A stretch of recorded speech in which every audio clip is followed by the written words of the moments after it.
ዲያብሎስ እግዚአብሔር ለሰው ልጆች መዓት ሲያዝ ይሰማል፣ ምሕረት ግን አይሰማም።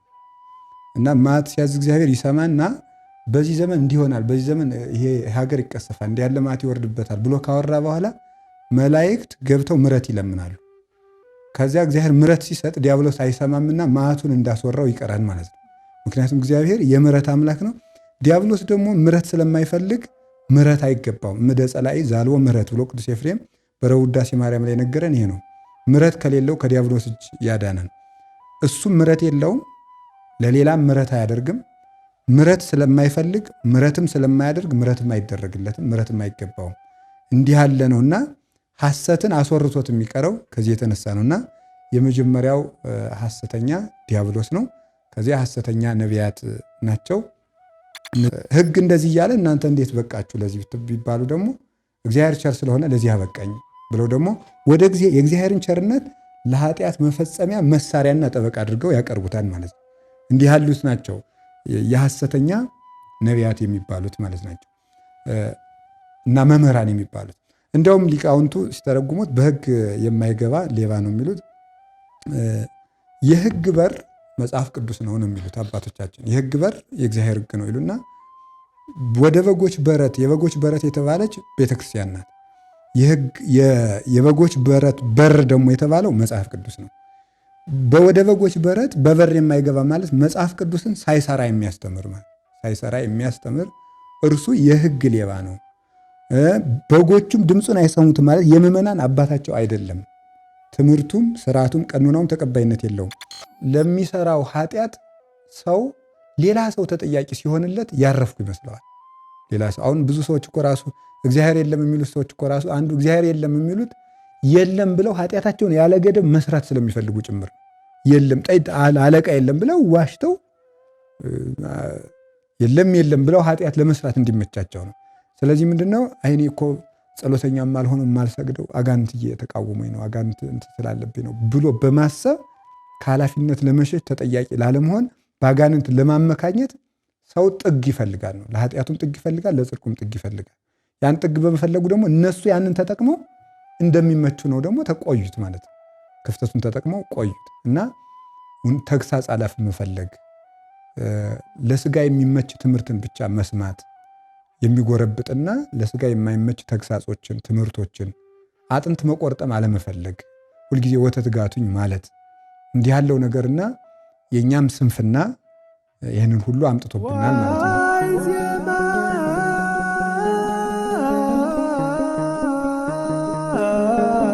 እንዳልኩት እንደው ሐሰተኛ እያልኩ ነበር። እኔም ተደጋጋሚ ፕሮግራም ስንሰራ ነበረ። እንደው ሐሰተኛ ማን ነው ከሚለው ጥያቄ ልጀምር። ሐሰተኛ ማን ነው? ሐሰተኛ የሚባለው በእኛ ሐሰው ዋሸ፣ አበለ፣ አስተባበለ፣ ያለውን አሳበለ የሚል ትርጉም ነው ያለው በግዕዙ። ሐሳዊ ሐሰተኛ ማለት ያለውን ነገር የሌለ የሚያደርግ ወይም ባለ እውነተኛ ነገር ወይም ባለ እውነተኛ ማንነት ላይ የሚመጣ ሌላ ያልሆነ ማንነት ያለው ማለት ነው። ያ ሐሰተኛ ይባላል ማለት ነው። ያልሆነውን እውነተኛ ማንነት ለምሳሌ ብፁዕ እንላለንና ብፁዕ የምንለው እውነተኛ ማንነት ማለት ነው። ያ እውነተኛ ማንነት እግዚአብሔር ነው። ያንን መልክ የያዙ ሰዎች እውነተኞች ይባላሉ። ባለ እውነተኛ ነገር ላይ መስሎ የሚመጣ እሱ ሐሰተኛ ይሆናል ማለት ነው። እና ሐሰተኛ ማለት የመጀመሪያው ዲያብሎስ ነው።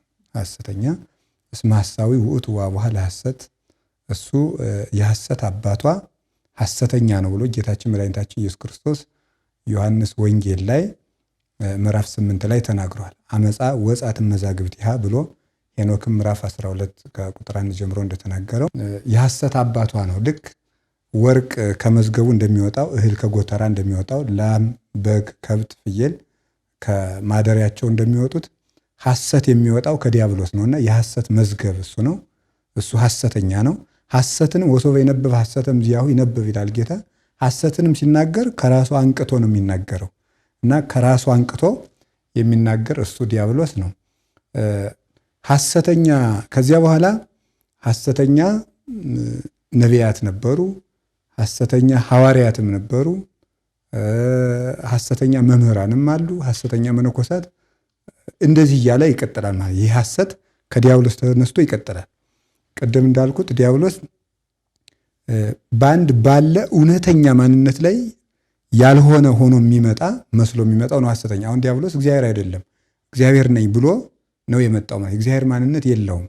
የመልአክ ማንነት ነው የነበረው። የመልአክ ማንነትን ትቶ የሌለውን የእግዚአብሔር ማንነት በስምና በምኞት ብቻ ይዞ የመጣ ያንን ደግሞ የሚያስመስለው እንደሆነ አድርጎ የሚያሳይ ነበረ ዲያብሎስ። ይህም ቅዱስ ጳውሎስ እንደነገረ እስመ ሌሊሁ ሰይጣን ይትሜሰል በመልአከ ብርሃን፣ ሰይጣን ራሱ የብርሃን መልአክ እስኪመስል ድረስ ራሱን ይለዋውጣል ብሎ እንደተናገረ በእግዚአብሔር ስም ነው የመጣው።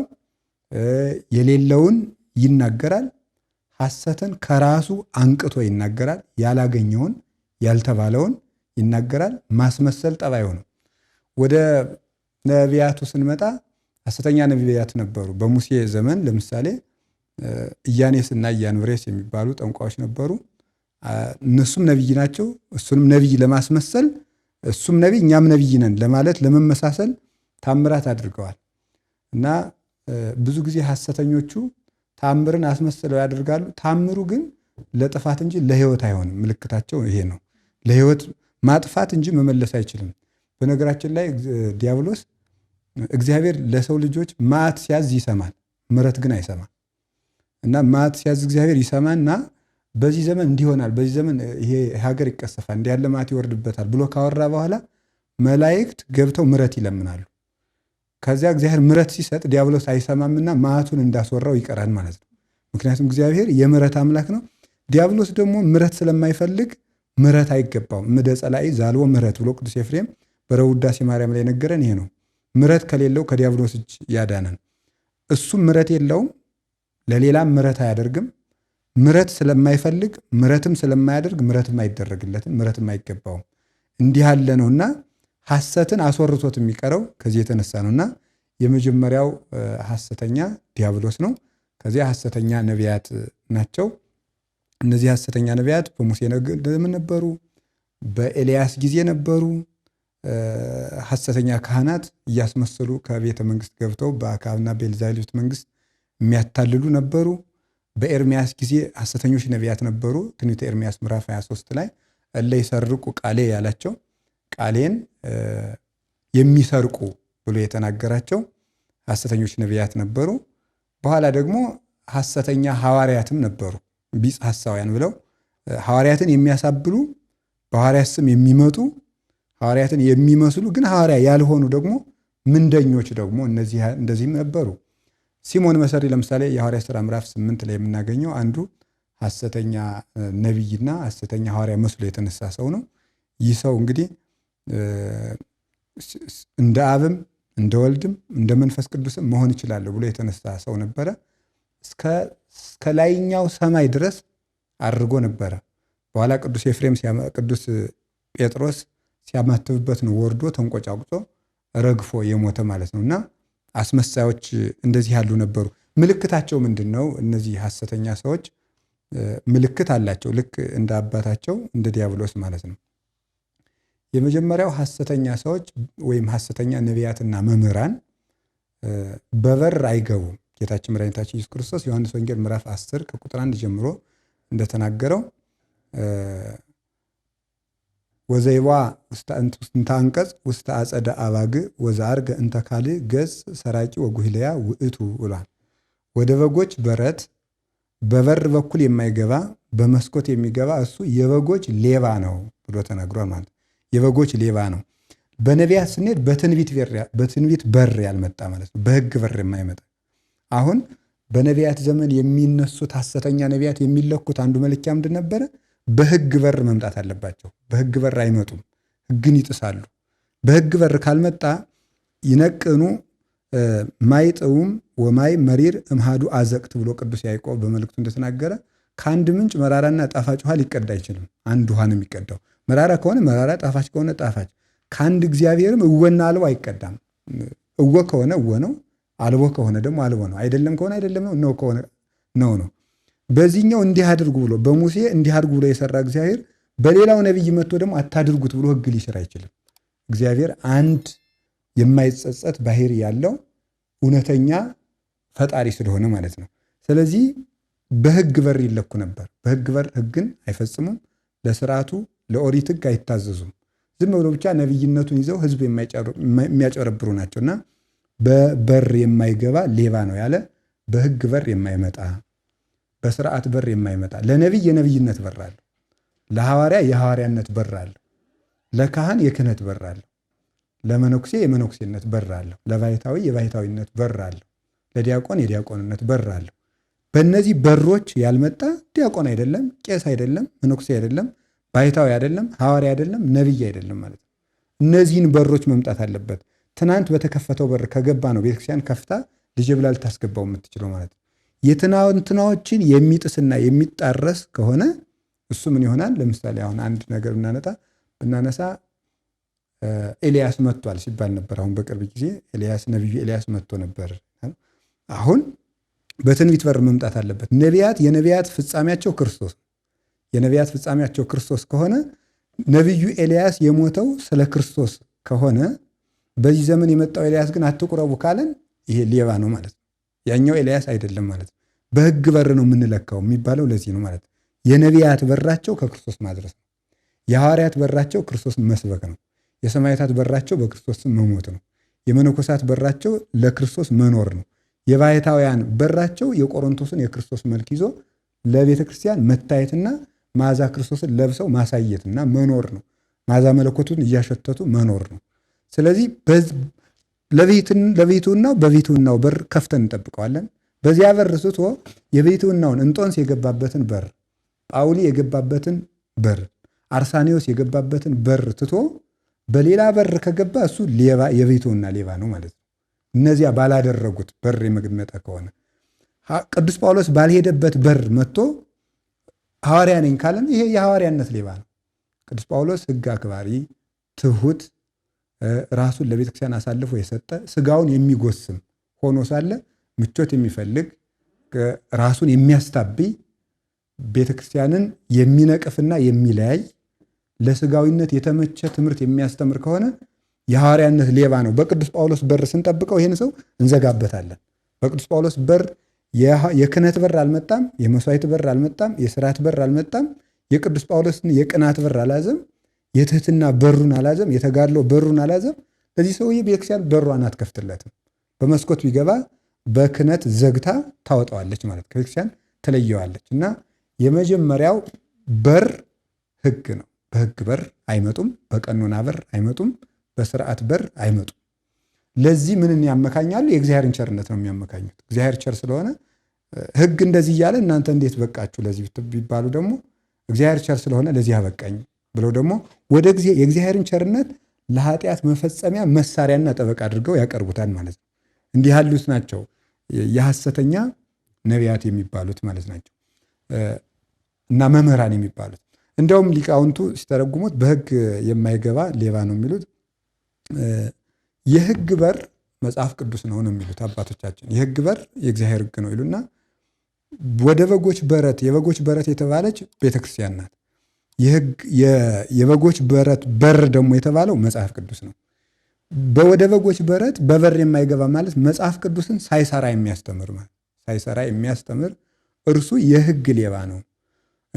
በጎቹም ድምፁን አይሰሙትም ማለት የምዕመናን አባታቸው አይደለም።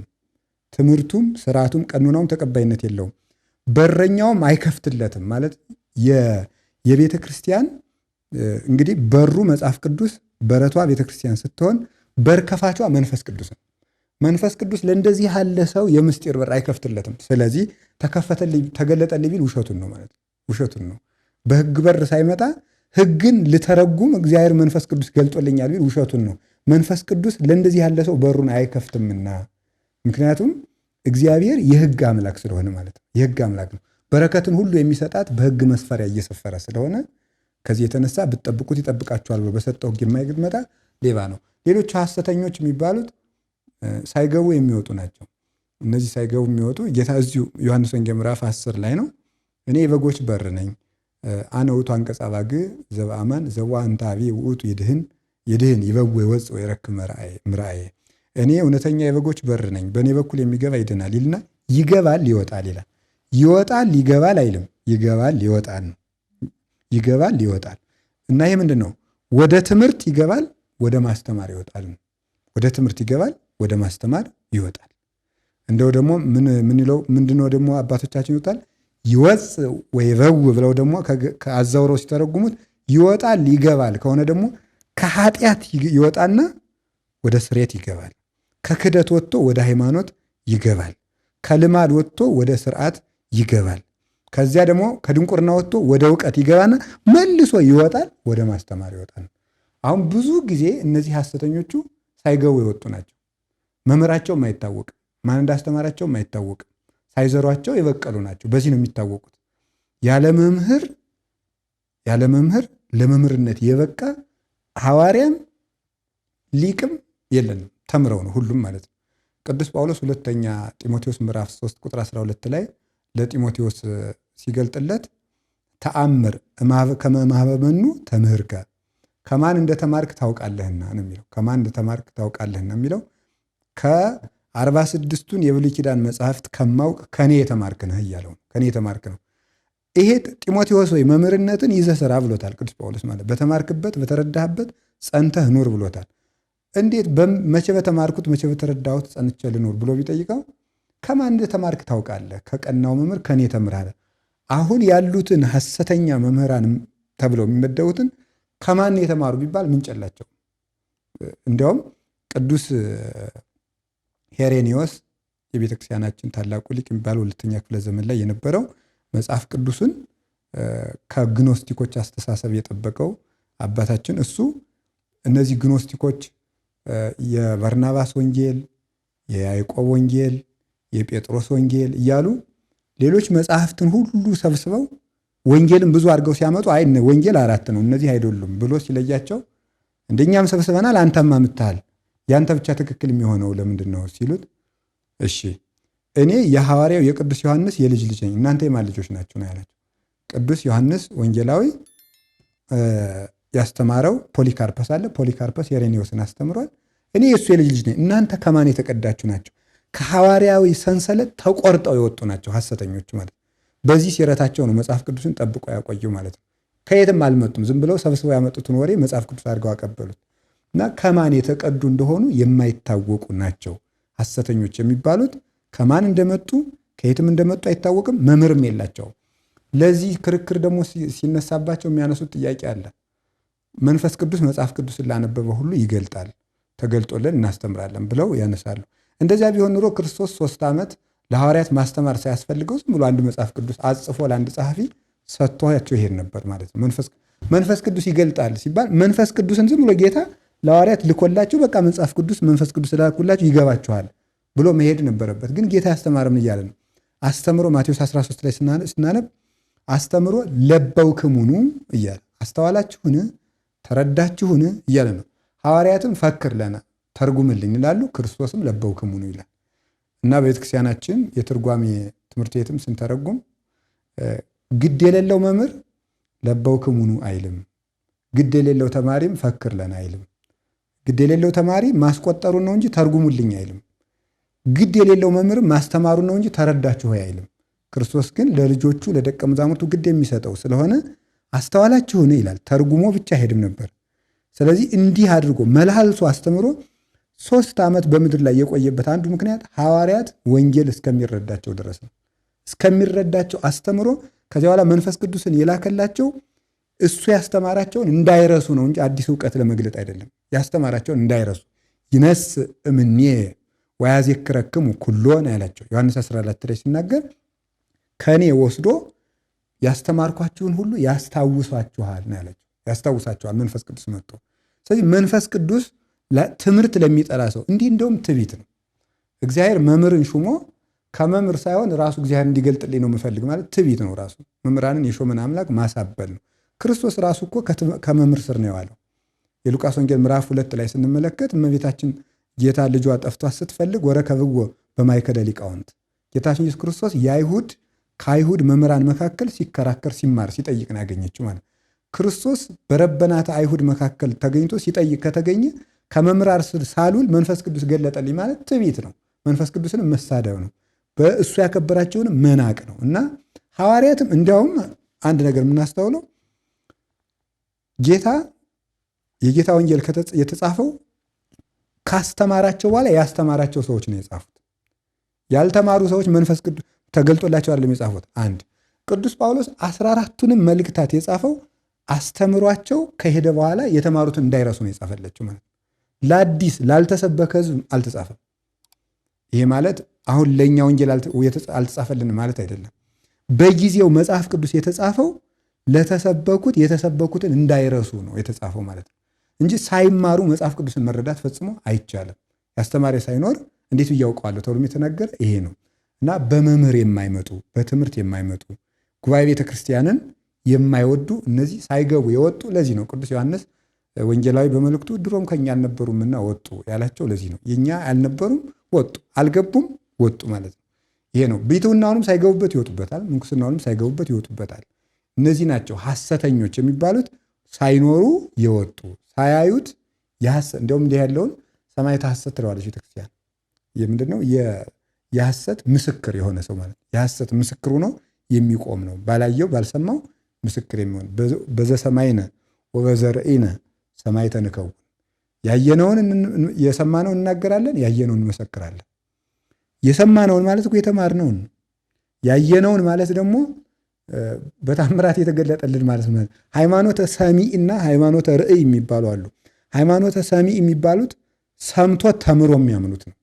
ሃይማኖተ ርእይ የሚባሉት ደግሞ ተምሮ ያመኑትን ሃይማኖት ስራ ሰርቶ እግዚአብሔርን ለማየት መብቃት ነው። የሰማነውን እንናገራለን፣ ክርስቶስ ያስተማረን፣ ያየነውን እንመሰክራለን። ኃጢአት ጠፍቶላቸው በንጽህና በቅተው የኃጢአታቸው ሞራ ተገፎላቸው ክርስቶስን አይተው ነው የጻፉት።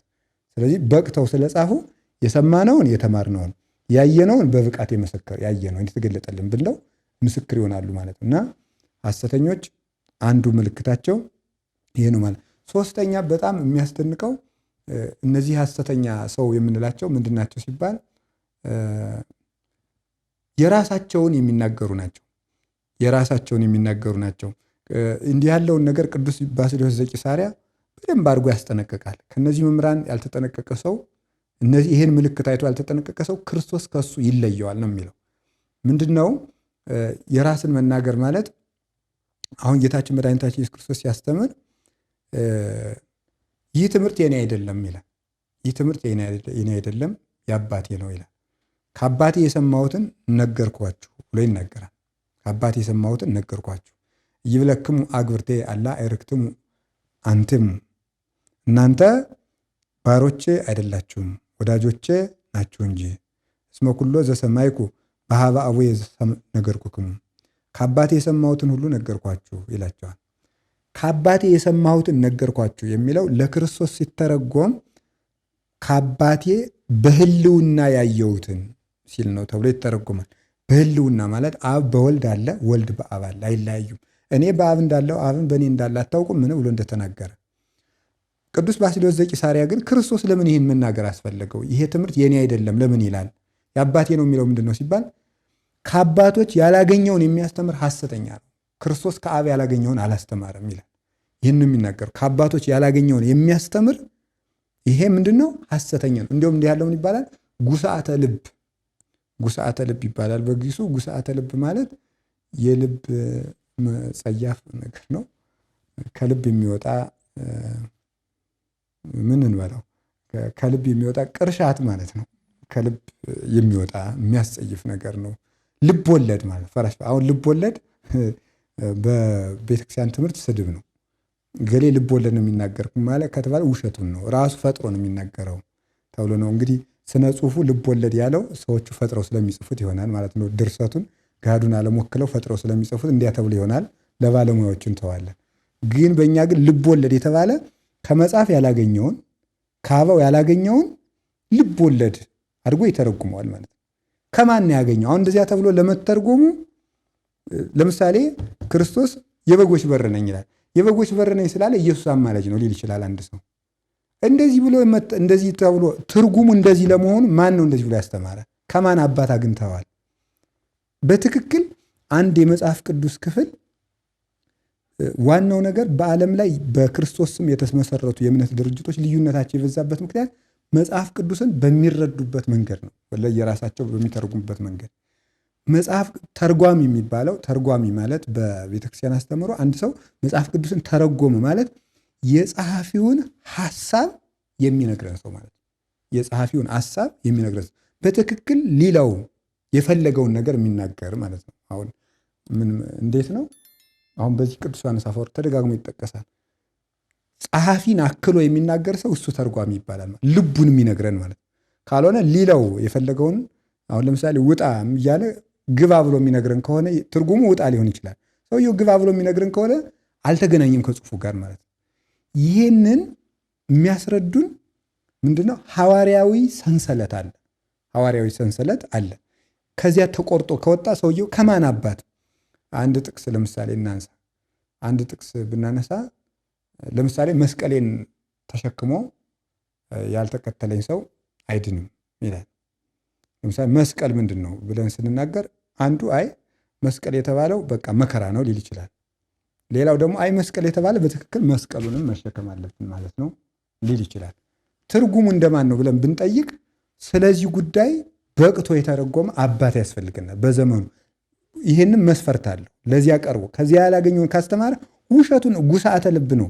ራሱ መጽሐፍ ቅዱሱን ለራሱ ሐሳብ የተረጎመ እንደውም እኮ በሃይማኖት ብቻ አይደለም እንደው በሌላውም ዓለም አሁን ዓለም የሚፋጀው ሰዎች ቀድመው ለወሰኑት ነገር ራሳቸው ማስረጃ ስለሚፈልጉ ነው። ቀድመው ውሳኔ ያስቀምጣል። ለዚያ ውሳኔው ማስረጃ ፈልጎ አጥራጥሮ ወስኖ ነው መጽሐፍ ቅዱስ ላይ የሚያነብ። ከዚያ ያንን ሲያገኝ አገኘሁት ብሎ ደግሞ መናገር ማስተማር ይጀምራል ማለት። መጽሐፍ ቅዱሱን እንደ ራሱ ነው የሚነግረን። መጽሐፍ ቅዱስን እንደ መጽሐፍ ቅዱሱ ሐሳብ ነው የሚነግረን። ይህንን የሚነግረን መጽሐፍ ቅዱስን እንደ መጽሐፍ ቅዱሱ ሐሳብ የሚነግረን ሰው ተርጓሚ ይባላል። ይህ ሰው ደግሞ በትክክል መጽሐፍ ቅዱስን እንደ መጽሐፍ ቅዱሱ ሐሳብ ኑረው የተናገሩትን የአበውን ትምህርት ማግኘት አለበት። ለዚህ ነው ታሪክ የሚያስፈልገን። ይህን እንዳይሉ ግን ብዙ ሐሰተኛ መምህራን ይሉታል። የቤተክርስቲያንን ታሪክ ምንድን ተረት ሊሉ ይችላሉ፣ ለማጣጣል ማለት ነው። ቀድሞ እንግዲህ ሊበሏት ያሏትን ወፍ ጅግራ አይነት ናት ይሏታል እንደሚባለው ይህን ተረት ናት ብሎ ያስቀምጠዋል። ለምንድን ነው? በዚያ ድንቁርና ላለመሸነፍ ነው፣ ወይም ደግሞ ላለመገኘት ነው። እና ክርስቶስ ከአባቱ ያላገኘውን እንዳልተናገረ ሁሉ ከአባቶች ያላገኘውን የሚያስተምር እሱ ሐሰተኛ ነው። ሐሰተኛ መምህር ማለት ይህ ነው ይላል በቅዱስ ባስልዮስ ዘቂሳርያ። ለምሳሌ አሁን ሌላም አንድ ሐሳብ ደግሞ እንጨምር። አሁን ዘይጾረ መስቀለ ሞቴ በትክክል መስቀል ነው፣ ቅዱስ ያሬድ መስቀል ነው ብሎ ተርጉሞታል። መስቀልን በማተባችን እናደርጋለን ማለት ነው። አባቶቻችን ቅዱስ ዮሐንስ አፈወርቅ ደግሞ ገላትያ መልእክቱን በተረጎሙበት አንቀጹ ደግሞ አይ መስቀል የተባለው ስለ ክርስቶስ የምንቀበለው መከራ ነው ብሎ ደግሞ ተርጉሞታል። ሁለቱንም አባቶች ተቀበል ማለት ሁለቱንም ያዘ። መስቀሉንም እናስረዋለን፣ እንሸከማለን፣ ስለ ክርስቶስ መከራ እንቀበላለን። እንዲህ ለመሆኑ ምን ማለት ነው? በትክክል ያ የተነገረው ንግግር እንደዚያ ለመሆኑ በዘመኑ ተገኝቶ የተቀዳውን ምንጭ የሚያደርሰን ሐዋርያዊ ትውፊት ነው። ሐዋርያዊ ትውፊት ነው። መጽሐፍ ቅዱስ ራሱ በትውፊት የመጣ ነው። ከዚህ የወጣ ሰው በሙሉ ምን ይሆናል ማለት ነው? ሐሰተኛ ይሆን ማለት ነው። ውሸቱን ነው። እንደዚህ አድርጎ ምናል በዘመን የቀረበ በእውቀት የቀረበና በብቃት የቀረበ አባት ያስፈልጋል። በዘመን የቀረበ ለድርጅቱ፣ ምክንያቱም ድርጅቱ ሲነገር ምን ማለት እንደሆነ በዘመኑ ተረድቶ ሲደረግ አይቶታልና እንደተነገረበት ሐሳብ ሲፈጸም ያየ አባት የጻፈው ጽሑፍ ለቤተክርስቲያን ምስክር ሆኖ ይቆምላታል። መጽሐፍ ቅዱስን መጽሐፍ ቅዱስ አድርገን ጠብቀን ያቆየ ነው በዚህ ነው። ስለዚህ በዘመኑ የቀረበ ያስፈልገናል። አንደኛው ክፍለ ዘመን ላይ፣ ሁለተኛው ክፍለ ዘመን ላይ፣ ሶስተኛው፣ አራተኛው ክፍለ ዘመን ምን ተብሎ ይተረጎም ነበር? በዘመን ዲያብሎስም ሩቅ ነው ሊሉን ይችላል ሰዎች። ነቢዩ ኤርምያስ እንደተናገረ ለከይሰ ጠቢባን እሙንቱ ለተንኮል ይራቀቃሉ ብሏል። የተንኮል ጥበበኞች አሉ። አይ በዘመንማ ዲያብሎስም ቀዳማዊ ነው። እኛ ያልን ምን ማለት ነው? ልናመጣው ነው። በዘመን የቀረበ ማለት ነው። ሁለተኛ ምን መሆን አለበት? በእውቀት የቀረበ መሆን አለበት። ከሐዋርያዊ ምንጭ የተማረ መሆን አለበት። ሶስተኛ በብቃት የቀረበ መሆን አለበት። የሃይማኖቱን ቅድስና በምግባር ያረጋገጠ ሰው አለ። የትምህርት እውቀት አለ፣ የኑሮ እውቀት አለ፣ የብቃት እውቀት አለ። የትምህርት እውቀት በኑሮ ይገለጣል። የኑሮ እውቀት በብቃት ይረጋገጣል። ያንን አድርጎ የፈጸሙ አባቶች ለቤተክርስቲያን ምስክር አድርገው ይቆማሉ። እና ብዙ ጊዜ በዚህ አሁን ባለንበት ወቅትና ጊዜ የሚናገሩ የሐሰት መምህራን ምንድን ነው የሚያደርጉት? ለዚህ ሐሰታቸው መስታወቱ ነው። ልክ ሪያ እኮ እንዲያውም ሪያ እንቋችሁን በሪያ ፊት አትጣሉ ብሏል ጌታ። የተዳዩ ባሕርክሙ ቅድመ አይርው ያለው ይሄንን እሪያ አንዱ ሞኝነቷ ምንድን ነው? ፊቷን እንቁ አለ። እንቁ እዚያ ላይ ሲቀመጥ ሌሎቹ አራዊትና እንስሳት ፊታቸውን ያዩታል። ከእንቁ እያበራ ፊታቸውን ሲያዩት ደስ ይላቸዋል፣ ይወዱታል ብርሃኑን። ወደዚያ ወደዚህ እያሉ ይጫወታሉ። እሪያ ግን በጣም መልከ ጥፉ ስለሆነች እንቁ ውስጥ ፊቷን ስታየው ትጠለዋለች፣ የራሷን ፊት ስለማታውቀው። ከዚያ በኋላ ምን ታደርገዋለች? በጭቃ ትለውሰዋለች ማለት ብርሃኑን ታጠፋዋለች ማለት ነው። ምክንያቱም ምንድነው? መልኳን ስላሳየባት ነው። አሁን ብዙ ሰዎች የአባቶችን ትምህርት፣ የቤተ ክርስቲያንን ታሪክ፣ ትውፊት፣ የቅዱሳን ሊቃውንትን ትርጓሜ ተረት የሚሉት የነሱን የክህደትና የሐሰት መልካቸውን ስለሚያሳይባቸው ከዛ ምን ያደርጉታል? ይረግጡታል ማለት ነው። ይረግጡታል፣ ይንቁታል፣ ያቃልሉታል። የክርስቶስ ብቸኛ ተቆርቋሪ ሆኖ ሁሉ እስከ መታየት ይደርሳሉ ማለት ነው። ለዚህ ነው ቅዱስ አትናቴዎስ መናፍቃንን ስታያቸው ከላይ ስታያቸው ለክርስቶስ የተቆረቆሩ ይመስላሉ፣ ቀርበ ስታያቸው ግን ሲሰድቡት ታገኛቸዋለህ ብሎ የሚናገረው ከዚህ የተነሳ ናቸው። እና ምድራ እንደው ለማጠቃለል ያህል እንዳላስረዝም ሌሎች እነዚህ ሐሰተኞች ሰዎች አንዱ ምልክታቸው ምንድን ነው? የማይጨበጥ ተስፋ ይሰጣሉ። የማይጨበጥ ተስፋ ይሰጣሉ ማለት ነው። ወይም ደግሞ ህዝቡን በማታለል ስብከት ነው የሚይዙት ማለት ነው። ይሄ የኢዮብን አጽናኞች ነው የሚመስሉት። ጻድቁ ኢዮብ እግዚአብሔርን እኮ ብትሰድበው እኮ ጥሩ ነው እንደዚህ እንደዚህ ይሉታል። አሁን እግዚአብሔርን ሰድቦ ቁስሉን ሊድን አይችልም። ግን እግዚአብሔርን ብትሰድበው እኮ ጥሩ ነው እንደዚህ እንደዚህ ይሉታል። ምንድን ነው ያላቸው? የምታዳክሙ አጽናኞች ናቸው ነው ያላቸው። የምታዳክሙ አጽናኞች ናቸው። ሰውን ምን ይሉታል? እንደዚህ ሆኖልሃል፣ እንደዚህ ሆኖልሃል፣ ጸድቀሃል፣ ከብረሃል፣ ተሸልመሃል፣ ክርስቶስ ከፍሎልሃል፣ እንዲህ እያሉ ምን ያደርጉታል? ደካማ ክርስቲያን እንዲሆን ያደርጉታል። ልፍስፍስ እንዲሆን፣ አቅመቢስ እንዲሆን፣ ምቾት የሚወድ የምቾት አጥር አጥሮ እዚያች ውስጥ መውጣት የማይፈልግ በዚያች ውስጥ ብቻ ክርስትናው እንዲኖር የሚፈልግ ያች ስትነካበት ከቤተክርስቲያን አኩርፎ የሚወጣ እንዲሆን ያደርጉታል። የማይጨበጥ ተስፋ ይሰጡታል፣ ያታልሉታል። እንደገና ደግሞ ህዝቡን ምንድን የሚያደርጉት? ምድራዊ ነው የሚያደርጉት። ቅዱስ ጳውሎስ ፊልጵስዩስ ምዕራፍ 3 እንደተናገረ ምድራዊ ነው የሚያደርጉት። የሐሰት ትንቢት አንዱ ምልክቱ ምንድን ነው? ምድራዊነት ነው። የሌለ ሰላም ነው የሚሰጡት። ነቢዩ ኤርምያስ እንደተናገረ ሰላም ሳይኖር ሰላም ሰላም ይላሉ ብሎ እንደተናገረ የሌለውን ሰላም ይሰጡታል። የሌለውን ሀብት ይሰጡታል። በውሸት ትንቢት ማለት ነው። ነገ እንዲህ ትሆናለህ፣ ነገ ይገለጥልሃል፣ ነገ ይደረግልሃል እያሉ በማይጨበጥ ተስፋ በሌለ ሰላም ምድራዊና የሚጨበጥ ጊዜያዊ ነገር እየሰጡ ሰማያዊ ነገሩን ይነጥቁታል ማለት ነው። ሕፃን ልጅን በዳቦ ቁራሽ እያታለሉ የእናቱን የወርቅ ቀለበት እንደሚቀሙት ሁሉ ልክ እንደዚህ ቀለበታቸው ሃይማኖታቸው ነው። እንግዲህ ሉቃስ 15 ላይ ምንድን ነው ያለ? የጠፋው ልጅ ሲመለስ ለልጄ ቀለበት በጣቱ አድርጉለት። ያቺ ቀለበት ሃይማኖት ነው። ልጅነቱን ክብሩን በምድራዊ ተስፋዎች ይቀሙታል። እነሱ ምድራዊ ናቸው ማለት ነው። ሐሳባቸው ምድራዊ ነው። ሆዳቸው አምላካቸው ነው። ነውርን ክብር፣ ክብርን ነውር ያደርጋሉ ይላቸዋል። እና ምልክታቸው በጣም ብዙ ነው። እነዚህ ሐሰተኞች ናቸው እና ሳይኖራቸው የበጉን ለምድ ለብሰው የሚመጡ እነዚህ ናቸው። ቃሎት ያሰማሉ። በጣም ሰፋ ያለ በቤታችን ውስጥ ላሉ ሐሰተኛ መምህራን ነቢያት ነን ለሚሉ ብቻም ሳይሆን በሌላ እምነት ውስጥ ሆነው ሌሎችን ለሚያሳስቱ ሁሉ ጥሩ ትምህርት ነው፣ ጥሩ መነሻ ነው አባይ ሰጡን። እግዚአብሔር ያክብርልኝ። በድጋሚ እዚሁ ላይ ግን ማነሳው ጥያቄ እኛም በተደጋጋሚ እየሰራ ነው። በተደጋጋሚ በጣም ብዙ ጥያቄ የሚመጣልን አንደኛው ጉዳይ በቤተክርስቲያናችን አጥር ውስጥ ናቸው። አንዳንዶቹ ቃል እግዚአብሔርን ያስተምራሉ፣ ቅድም ሲሉ ነበሩ፣ አትቁረቡ ይላሉ እያሉ ነበር። ኧረ ቁረቡ፣ ስገዱ ይሉናል። ጸሎት እንዳውም መቀበል የጀመርኩት በሳቸው ነው፣ ጸሎት የጀመርኩት በሳቸው ነው የሚሉ ሁሉ ምዕመናን እየመጡ ነው። እና እንደው እንዲህ አይነት አሳሳች ጉዳዮች ሲመጡስ እንዴት ነው መለየት ያለባቸው? እንደዚህ የሚለዩበት ምክንያት እነዚህ ሰዎች ብዙ ጊዜ አሁን ባጭሩ እኛ ክርስቲያን የሆንነው ለምንድን ነው? ዋናው ነገር መታወቅ ያለበት ለዚህ ነው። እኛ ክርስቲያን የሆንበት ዋና ምክንያት ምንድን ነው ሲባል ገነት የምትባል የሆነች ሀገር ውስጥ ለመግባት አይደለም። ዛፍ የተተከለባት ፍሬ ያለበት ዛፍ ውስጥ ለመግባት አይደለም። የመጀመሪያው ገነት እግዚአብሔር ነው። የመጀመሪያው ገነት አዳም ከገነት ተሰደደ የተባለው እነ ቅዱስ ጎርጎርዮስ ዘኑስቲ እንደሚተረጉሙት የእግዚአብሔር ፍቅር ነው። የእግዚአብሔር ፍቅር ገነት ነው። አበዊነሂ ይሰምይወ ለብርሃነ እግዚአብሔር ገነተ ይላል መጽሐፈ ፊልጵስዩስ መጽሐፈ መነኮሳት ሲናገር አባቶቻችን የእግዚአብሔርን ብርሃንና ፍቅር ገነት ይሉታል ይላል። ገነት የሚባለው የእግዚአብሔር ፍቅር ነው። ስለዚህ እኛ ዋናው የተፈጠርንበት ዓላማ ከክርስቶስ ጋር ለመዋሃድና ክርስቶስን ለመምሰል ነው። ዋናው መንግስተ ሰማያታችን ክርስቶስ ነው። እሱ ነው የሚኖረው፣ እሱ ነው የሚዋሃደን፣ እሱ ነው የሚያድርብን። እሱን ለመምሰል ነው እንጂ ከክርስቶስ የሚገኙ ነገሮችን ለማግኘት አይደለም ክርስቲያን የሆን ነው ማለት ነው።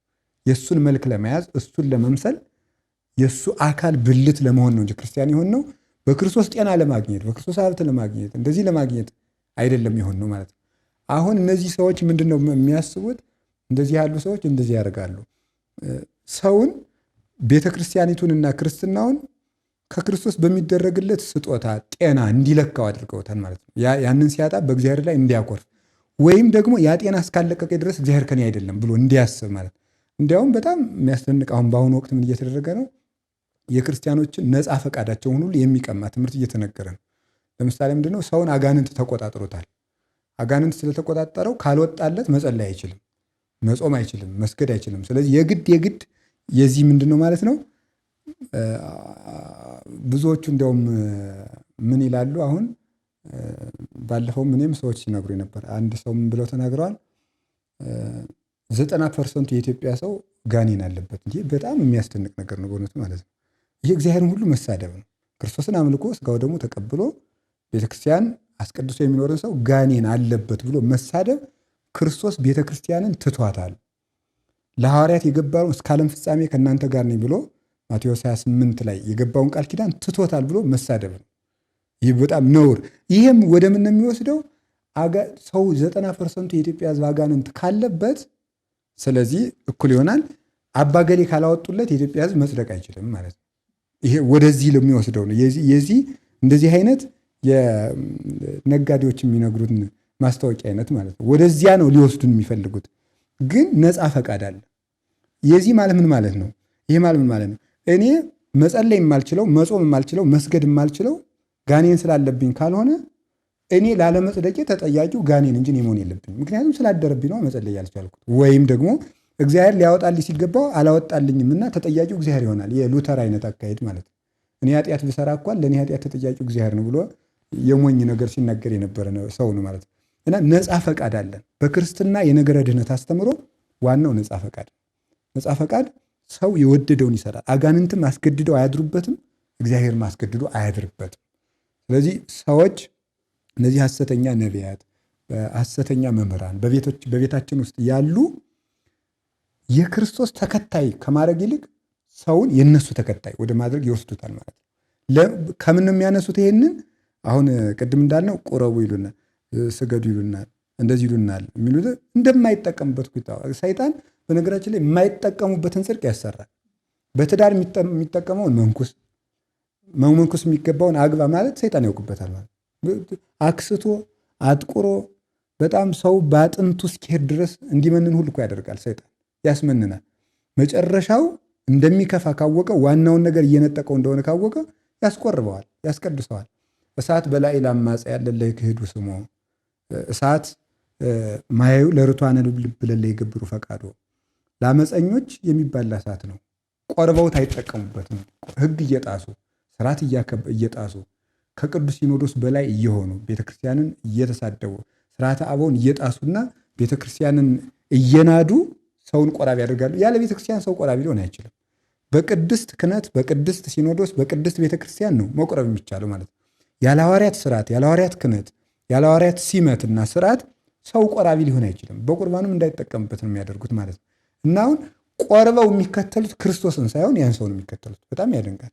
እውነት ነው። ቆራቢ ያደርጓቸዋል፣ ጸሎተኛ ያደርጓቸዋል፣ ቤተክርስቲያን እንዲሄዱ ያደርጓቸዋል። ግን ቆርበውም ክርስቶስ ይጠብቀኛል ከማለት ይልቅ እኒያ ሰውዬ እንደሚጠብቋቸው እንዲያምኑ ነው የሚያደርጓቸው። እምነት ተወክሎ የምትባለውን የሐዲስ ኪዳን ክርስቶስ የሰጠንን በአዳም ዘመን ተነጥቃ የነበረችው ስዕን የምትባለው ወይቺ አቅመቢስነት የምትባለው ድካም የምትባለው ልጅነት ከአዳም አንስቶ እስከ ክርስቶስ ትቢያ ለብሳ የኃጢአት ትቢያ ወርሷት ዝጋ ነበር እና አባቶቻችን የሚሰሩት ጽድቅ ሁሉ አቅም አልነበራትም። ለዚህ ነው ገነትን መክፈት ያካጣት። ወኮነ ጽድቅነ ከመ ጸርቀ ትክቶ፣ ጽድቃችን እንደ መርገም ጨርቅ ሆነ እያሉ ይናገሩ የነበር ከዚህ የተነሳ ነው። አሁን ጌታችን መድኃኒታችን ኢየሱስ ክርስቶስ መጣና አቅም ሰጣት። ለዚያች ልጅነት ኃይል ሰጠ። ክርስቶስ የተጠመቀ ለጥምቀት ኃይል ሊሰጥ ነው። ያንን ኃይል ሰጠና ምን አለ? የሰናፍጭ ቅንጣት ያህል እምነት ቢኖራችሁ ይህን ተራራ ተነቀል ብትሉት ይነቀላል አለ። ከዚያስ ምን አለ? የሚሳናችሁ ምንም የለም። ማቴዎስ 17 ላይ የሚሳናቸው ምንም የለም። ማን? ምእመናን በሙሉ ምንም የማይሳናቸው ናቸው። ምእመናን አጋንንትን የመቃወም ስልጣን አላቸው። የምን ስልጣን? የልጅነት ስልጣን አላቸው። የልጅነት ስልጣን ዮሐንስ ወንጌል ምዕራፍ 1 ቁጥር 12 ላይ ሲነገር ውስተ እልያሁ መጻ ወእልያሁሰ የተወክፍዎ፣ ወደ ወገኖቹ መጣ፣ ወገኖቹ ግን አልተቀበሉትም።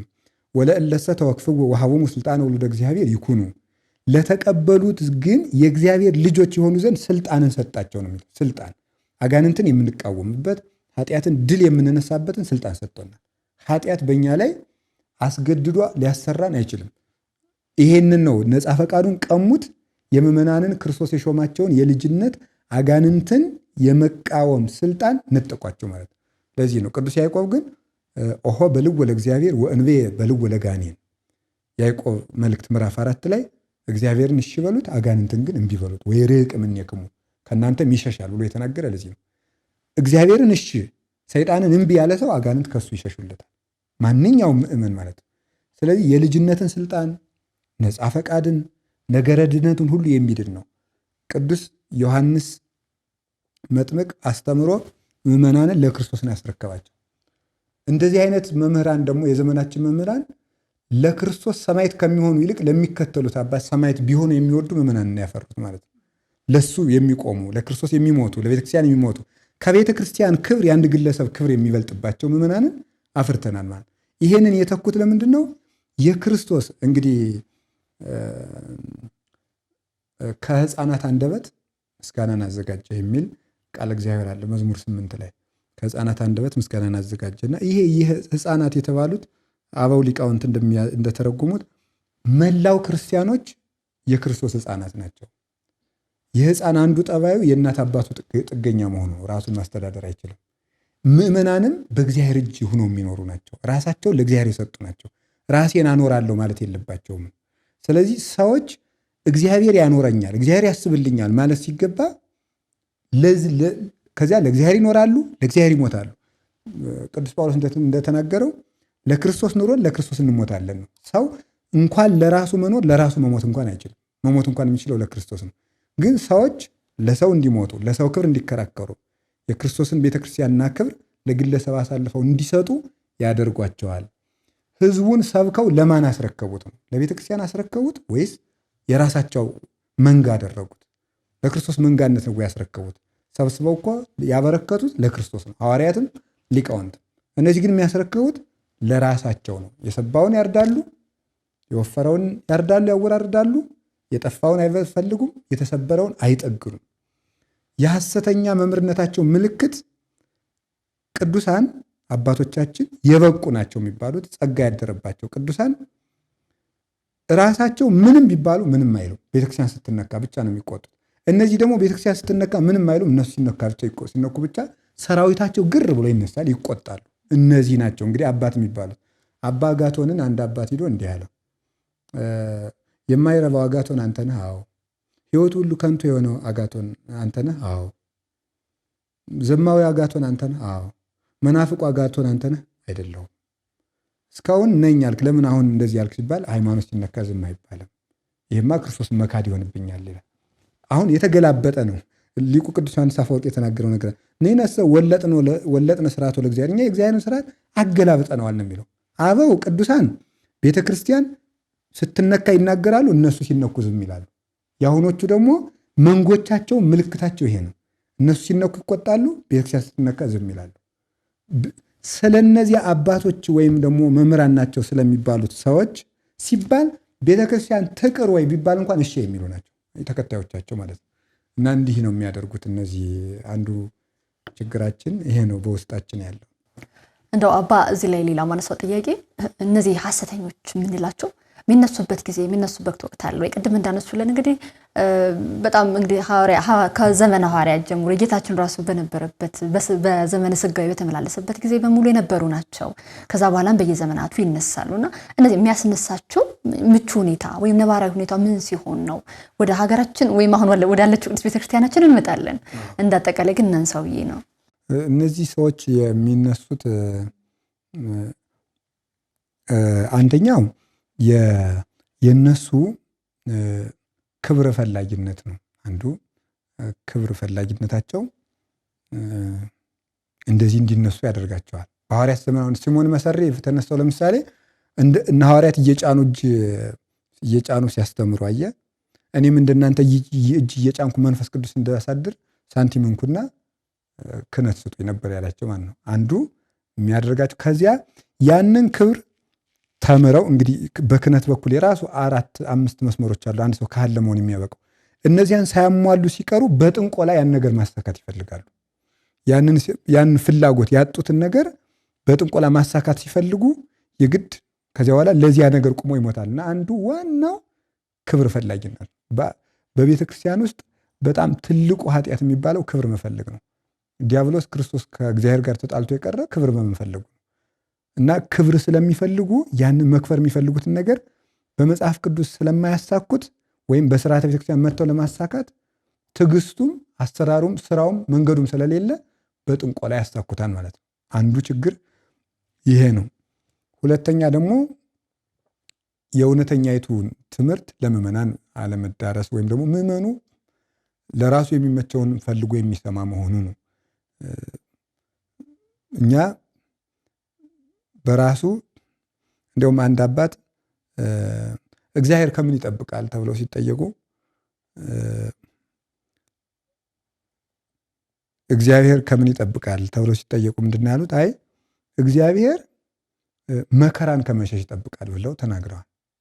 አሁን ይሄ ለእኛ ተቃርኗዊ የሆነ ነገር ነው። መከራን ከመሸሽ ይጠብቃል ማለት መከራው መጽሐፈ መነኮሳት ማርሰቅ እንደሚናገረው የጸጋ መዝገብ ነው የሚባለው።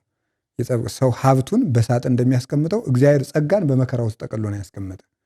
አሁን ስለዚህ ምንድን ነው ምዕመኑ መከራን ይፈራል። መታመም አይፈልግም፣ መሰቃየት አይፈልግም። ህማም፣ ስቃይ፣ ረሃብ፣ ስደት፣ ችግር በራሱ ሱታፌ ቤተክርስቲያን መሆኑን አያምንም። ስለዚህ ያንን ሁለተኛ ደግሞ ሰው ከተጠያቂነት መውጣት ይፈልጋል። ከተጠያቂነት መውጣት መፈለግ ማለት ምን ማለት ነው? አሁን በዚህ ዘመን ያለው አንዱ ችግር ይሄ ነው። ለሚሰራው ኃጢአት ሰው ሌላ ሰው ተጠያቂ ሲሆንለት ያረፍኩ ይመስለዋል። ሌላ ሰው አሁን ብዙ ሰዎች እኮ ራሱ እግዚአብሔር የለም የሚሉት ሰዎች እኮ ራሱ አንዱ እግዚአብሔር የለም የሚሉት የለም ብለው ኃጢአታቸውን ያለ ገደብ መስራት ስለሚፈልጉ ጭምር ነው። የለም አለቃ የለም ብለው ዋሽተው የለም ብለው ኃጢአት ለመስራት እንዲመቻቸው ነው። ስለዚህ ምንድነው አይኔ እኮ ጸሎተኛም አልሆነም የማልሰግደው አጋንንት እየተቃወመኝ ነው፣ አጋንንት እንትን ስላለብኝ ነው ብሎ በማሰብ ከኃላፊነት ለመሸሽ ተጠያቂ ላለመሆን በአጋንንት ለማመካኘት ሰው ጥግ ይፈልጋል ነው። ለኃጢአቱም ጥግ ይፈልጋል፣ ለጽድቁም ጥግ ይፈልጋል። ያን ጥግ በመፈለጉ ደግሞ እነሱ ያንን ተጠቅመው እንደሚመቹ ነው ደግሞ ተቆዩት ማለት ነው። ክፍተቱን ተጠቅመው ቆዩት እና ተግሳጽ አላፍ መፈለግ፣ ለስጋ የሚመች ትምህርትን ብቻ መስማት፣ የሚጎረብጥና ለስጋ የማይመች ተግሳጾችን፣ ትምህርቶችን፣ አጥንት መቆርጠም አለመፈለግ፣ ሁልጊዜ ወተት ጋቱኝ ማለት እንዲህ ያለው ነገርና የእኛም ስንፍና ይህንን ሁሉ አምጥቶብናል ማለት ነው። አንዳንድ ጊዜም በቤተ ክርስቲያናችንም ችላ መባላቸውም ሊሆን ይችላል። ችላ መባላቸው አንዱ ችግር ነው። ችላ የሚባሉት ለምንድን ነው? አይ መጀመሪያ አካባቢ ሲያስተምሩ ደና ነገር ያሳያሉ። ኋላ ደግሞ ደና ሆነው ሲያስተምሩ ቆዩና ሰው እንደተቆጣጠራቸው እንግዲህ ደቀ መዝሙር ከመምህሩ ጋር ሳለ ክደቱን አውጥቶ አይናገርም ይባላል። ራሱ ቦታ ሲይዝ ነው የሚያወጣው። ተከታይ እንዳለውና ቢቃወም እንኳን አብረውት የሚዘምቱ እንዳሉ ሲያረጋግጥ፣ አሁን ንስጥሮስ ሊቀ ጳጳስ እስከሚሆን ድረስ ክደቱን አፍኗት ነው የኖረ። ኋላ ወንበር ሲሰጠው ክደቱን አወጣ ማለት። እነዚህ ሰዎች ህዝብ እስከሚያገኙ ዝም ይላሉ። ሲኖዶስን ሳይቀር የሚገዳደር ኃይል እስከሚይዙ ድረስ ማለት ነው። ከዚያ በኋላ ያ ህዝብ ከሚጠፋ ተብሎ ደግሞ አባቶች ዝም ይሏቸዋል። ይሄ ህዝብ ከሚጠፋ ተብሎ ደግሞ ዝም ይባላሉ። በዚህ ዝምታቸው ይህንን ይቀጥላሉ ማለት ነው። እና የተቆጠረ የተሰፈረ መሰማሪያቸው የሚታወቁ ካህናት ተቆጥረው ተሰፍረው አለመታወቃቸው፣ ከማን መነኮስክ፣ የት ገዳም መነኮስክ፣ ከማን ተማርክ፣ ማን ክህነት ሰጠህ ተብሎ የማይቆጠሩ የማይሰፈሩ የተለካ ህይወት የሌላቸው ሰዎች እንደፈለጉ እንዲገቡ እንዲወጡ በስንፍናችን ምክንያት ያመጣነው ነው ምልክት ፈላጊ መሆናችንም ሌላው ክፍል ነው። በሌላ ሐሳብ ላይ እናነሳዋለን። ተመልካቾቻችን እየተከታተላችሁ የምትገኙት የማህበረ ቅዱሳን ቴሌቪዥን ነው። ይህን ፕሮግራም በዩቲዩብ የምትከታተሉ ሰብስክራይብ እንድታደርጉ ሌሎችም እንድታጋሩ እንጠይቃለን። እንግዲህ በሐሰተኞች ጉዳይ ላይ ከዚህ በፊት ስናደርግ እንደነበረው ዛሬም እንግዳ አድርገን ርዕሰ ሊቃውንት አባ ገብረ ኪዳን ግርማን ነው የጋበዝንላችሁ።